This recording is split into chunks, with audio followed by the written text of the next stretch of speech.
The medieval world is often painted with just two colors. You have the nobles in their castles, and you have the peasants in the fields. One fought and ruled. The other worked the land and obeyed. For a long time, this was mostly true. Society was a pyramid. The king was at the top. The lords and knights were below him. And at the very bottom was the vast majority of people, the serfs, tied to the land they were born on.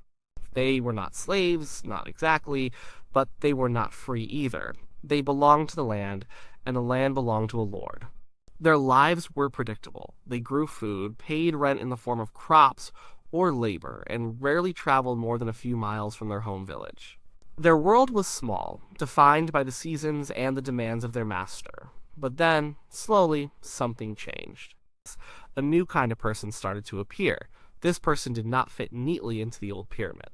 He was not a lord. He did not own a vast estate or command soldiers, but he was not a peasant either. He was not tied to the land. He was free. He lived in a new kind of place, a bustling, crowded, and growing town called a borough. And this person was called a burgess. So what was a burgess? The simplest answer is this. A burgess was a citizen of a borough with certain rights and freedoms. The word itself comes from the same root as borough, or burg, or borg. These were all words for a fortified town. A burgess was a town dweller. This might not sound like a big deal to us.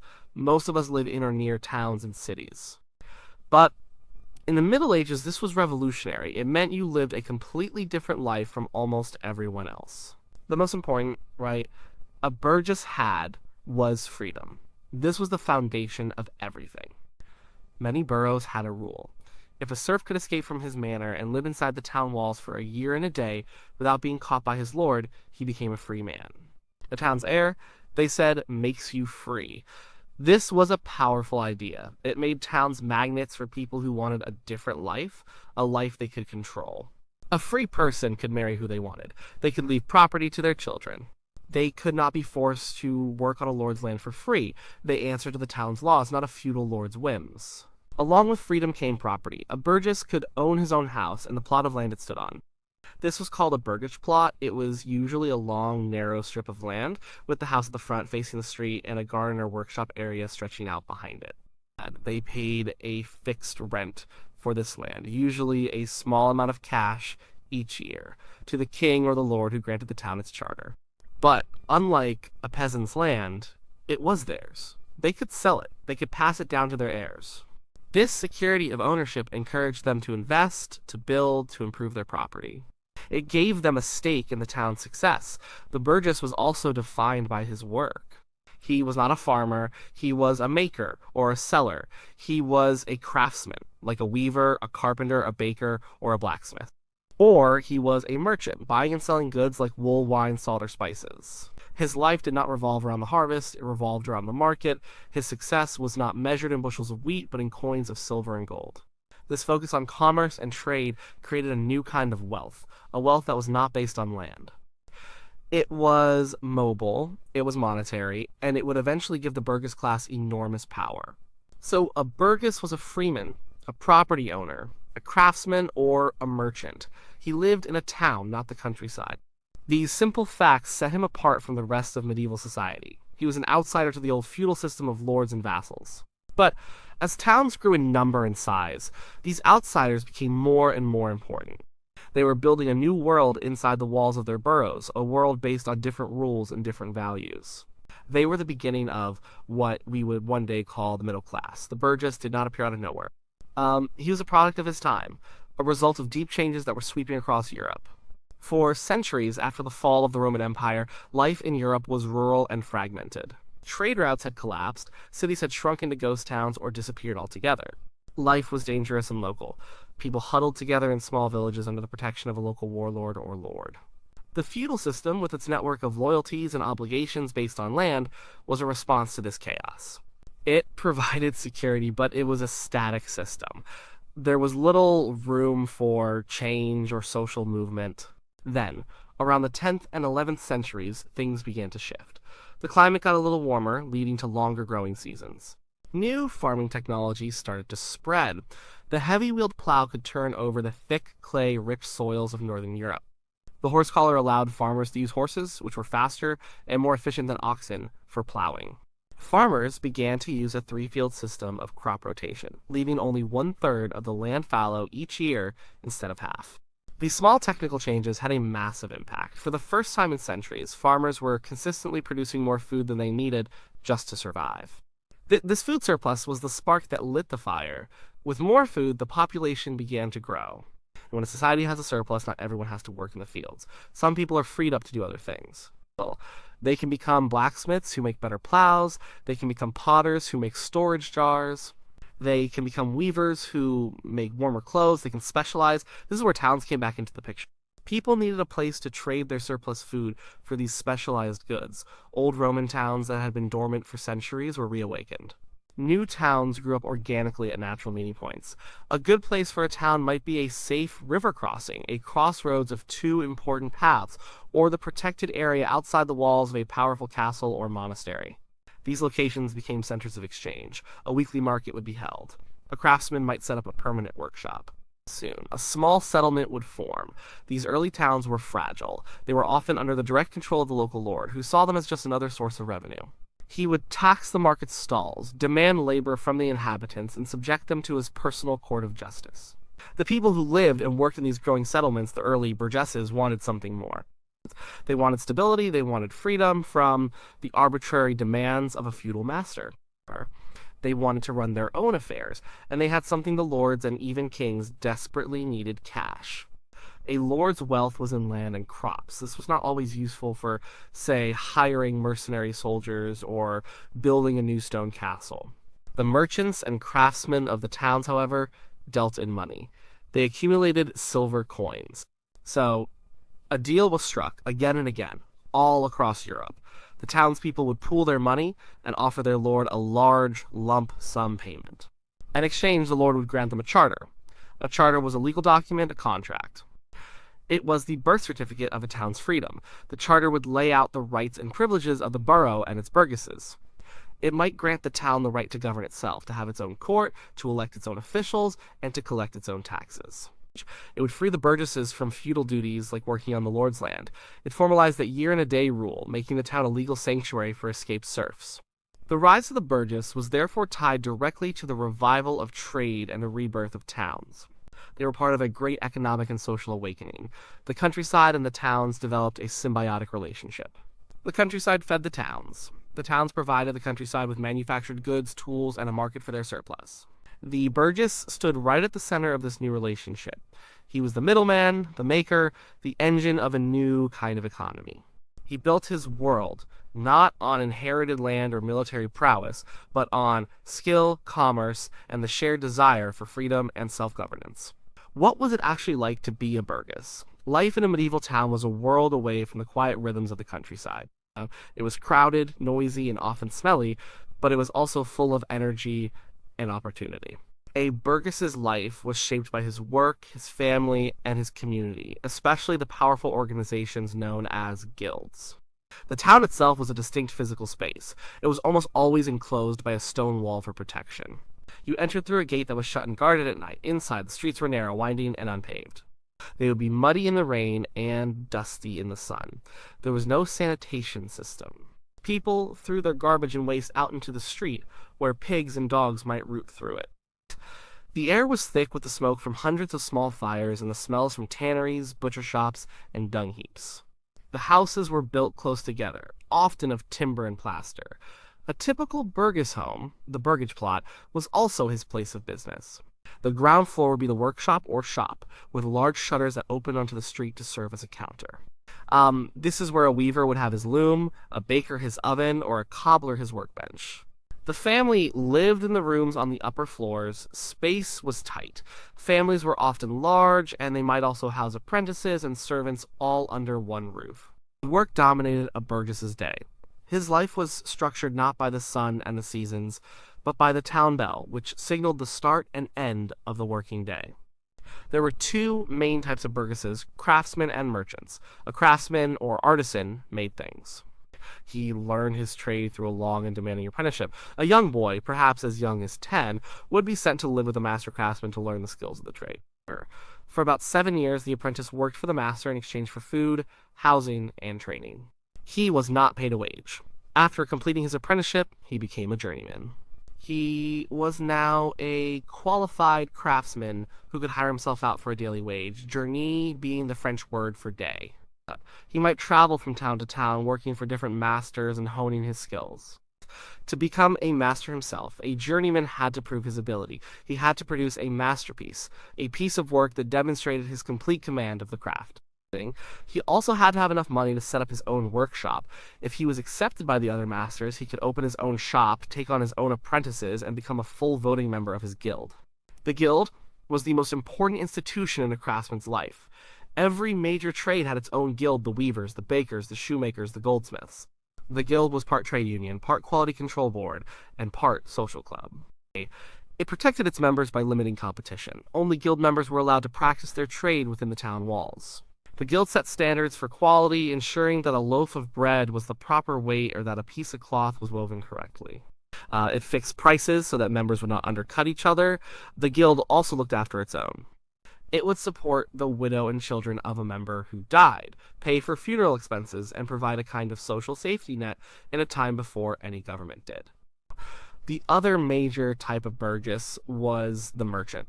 Merchants did not make things, they bought and sold them. A small-scale merchant might run a stall in the town market, selling goods produced by local craftsmen or food brought in from the surrounding villages. The more ambitious merchants engaged in long-distance trade, which was a risky but potentially very profitable business.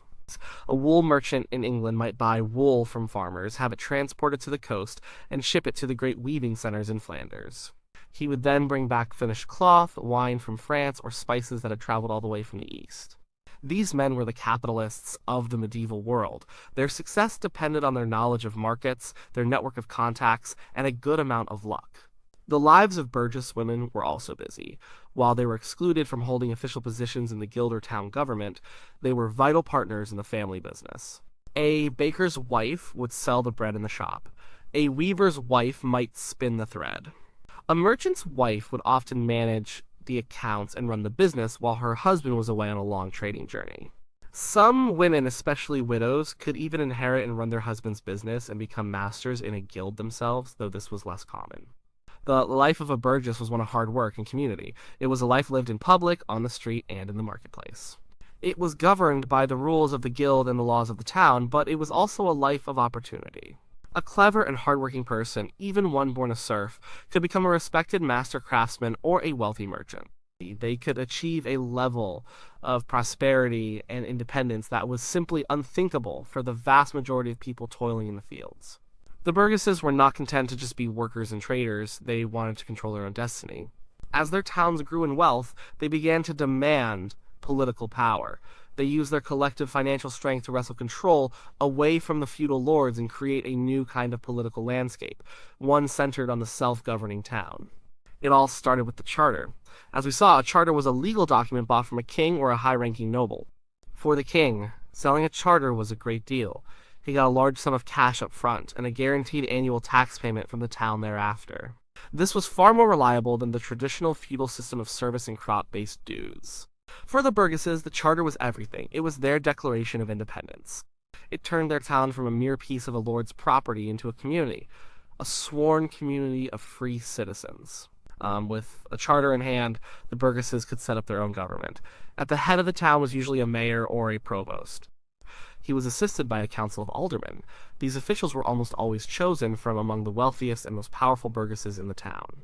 They were the leading merchants and the masters of the most important guilds. In theory, they represented all the citizens.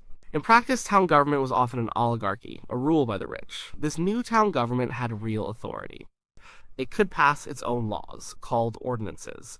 These laws regulated every aspect of town life, from the prices that could be charged in the market to the rules about fire safety and waste disposal. The town also had its own court of law, the burg court. A burgess had the right to be tried in this court by his fellow citizens according to the town's own customs. This was a huge privilege. It meant he was free from the often arbitrary and biased justice of a feudal lord's court. He was judged by his peers, by people who understood his world of contracts, debts, and commercial disputes. One of the most important powers of the town council was control over taxation. The charter usually specified a fixed annual tax, a fee farm, that the town had to pay to the king. It was up to the council to decide how to raise this money from the citizens. They could tax property, levy tolls on goods entering the town gates, or charge fees at the market. This financial independence gave the town government real power. They could use any surplus revenue to fund public works projects like paving the main square, building a new town hall, or, most importantly, maintaining and strengthening the town walls that protected them. This rise to power was not always peaceful. Some lords were reluctant to give up control over their profitable towns. This could lead to long and sometimes violent struggles between the townspeople and the lord's soldiers. But over time, the economic power of the burgesses usually won out. Money, as it turned out, was becoming more powerful than swords. The political influence of the Burgess class eventually grew beyond the town walls. Kings began to realize that the burgesses were not just a source of tax revenue. They were also a potential political ally. The great feudal lords were often a threat to a king's power. The burgesses, on the other hand, had a common interest with the king in promoting stability, trade, and the rule of law. A strong king could protect the trade routes and enforce contracts, which was good for business. And wealthy towns could provide the king with the money he needed to control his rebellious nobles. And so, kings began to summon representatives from the most important boroughs to attend their royal councils alongside the nobles and the bishops. In England, this was the beginning of the Parliament. These burgesses were sent to represent their towns, to give the king advice, and crucially, to give their consent to any new national taxes. This was a revolutionary step. For the first time, commoners who were not part of the landed aristocracy had a voice in the affairs of the kingdom. They formed the commons, and their power would only grow over the centuries. The burgess, therefore, was a political pioneer. He created a new form of self-government in his town based on laws and collective responsibility. He then took that experience and began to participate on the national stage. He was not a warrior. He was not born to rule, but through his hard work, his commercial success, and his demand for freedom, he carved out a space for himself in the medieval power structure and laid the foundations for more democratic forms of government in the future. The world of the medieval burgess may seem distant, a place of city walls, guilds, and strange customs. But the changes they set in motion are still with us today. The burgess was more than just a town dweller. He was the architect of a new way of living and thinking that would eventually transform European society and help create the modern world. His legacy is profound and far-reaching. Perhaps the most important legacy of the burgess is the creation of the middle class. Medieval society was supposed to be made up of those who pray, those who fight, and those who work. The clergy, the nobility, and the peasantry. The burgess did not fit. He was a worker, yes, but a free worker who could accumulate wealth and influence. He formed a new social and economic layer between the peasantry and the aristocracy. This middle class was defined not by birth or land, but by money, skill, and commercial enterprise. The values that drove the burgess hard work, thrift, investment, and a focus on personal and community prosperity are the very values that have defined the middle class for centuries. The burgesses were also the engine of a new kind of economy. They moved Europe away from a system based almost entirely on subsistence agriculture and feudal obligation towards a market-based, money-driven economy. They created networks of trade that spanned the continent. They developed new business practices like bookkeeping and credit. The wealth they generated did not just stay in their own pockets. It funded the construction of magnificent cathedrals, supported artists and thinkers, and led to the founding of the first universities. The economic dynamism that began in the medieval towns provided the foundation for the Renaissance and much later the Industrial Revolution. Politically, the burgesses' legacy is the idea of civic self-government. The towns and boroughs they ran were laboratories of governance. They learned how to elect officials, write laws, administer justice, and manage public finances. This was a radical departure from the top-down, authoritarian rule of feudalism. The idea that a community of citizens could and should manage its own affairs was a powerful one. This principle of local self-governance is a cornerstone of many modern democratic societies, and their participation in national assemblies like the English Parliament was the first step towards representative government, where ordinary citizens have a say in how their country is run. The towns themselves were a legacy. They became centers of innovation, culture, and freedom. While the countryside remained conservative and tied to tradition, the towns were places of change. New ideas could spread quickly in the crowded streets. People from different backgrounds could meet and exchange knowledge in the marketplace. For a serf trapped on a manor, the distant bell of a town was a symbol of hope and opportunity. This image of the city as a place of freedom and upward mobility, a place where you can make a new start, has endured for centuries. The burgess helped to break down the rigid social order of the Middle Ages. The feudal world was static. You were born into a certain rank, and you generally stayed there. The burgess introduced a new element, social mobility. A person's success could now depend on their own efforts and abilities, not just their lineage. A clever apprentice could become a wealthy master. A daring merchant could become the mayor of his town. This was not a world of perfect equality, far from it, but it was a world that offered possibilities that simply had not existed before. Looking back, the Burgess might seem like a modest figure. He was not a king in a golden crown or a knight in shining armor. He was a baker covered in flour, a weaver with ink-stained fingers, or a merchant worrying about his latest shipment. But in his own way, he was a revolutionary. He built a new world within the old. All a world based on trade, not land. A world of freedom, not servitude. A world of community, not fealty. The medieval Burgess laid the groundwork for so much of what we now take for granted: a market economy, a vibrant middle class, and the ideals of civic freedom and self-government. He was a quiet force that reshaped his own time and helped to create ours.